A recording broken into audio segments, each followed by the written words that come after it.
La ZAD est devenue un point de fixation qui attire de toute la France les contestataires les plus violents et les plus radicaux.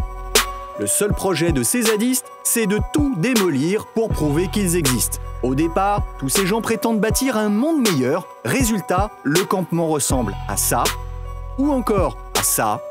C'est juste ridicule. Là où ça devient moins drôle, c'est quand ils compensent la faiblesse de leurs arguments par la violence de leur comportement. Comme toutes les décisions de justice leur ont donné tort, 154 au total, ils saccagent tout.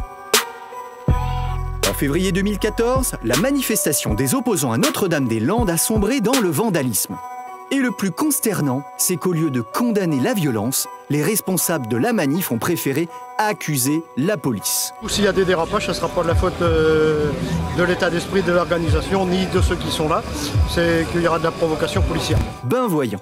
Pas étonnant, quand on sait qu'ils ont aussi refusé de participer à la commission du dialogue, aux auditions de la commission du débat public, qu'ils ont mené plus de 200 exactions et menacé des entreprises et des riverains.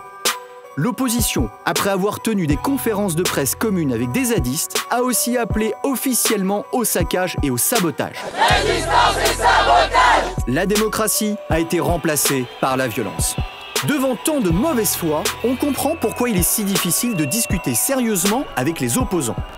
Leur dernier argument, c'est un clip dont la vedette est Bertrand Cantat. On veut du silence et du temps. Quel beau symbole pour incarner leur conception du dialogue. Sauf que cette fois-ci, la violence n'aura pas le dernier mot.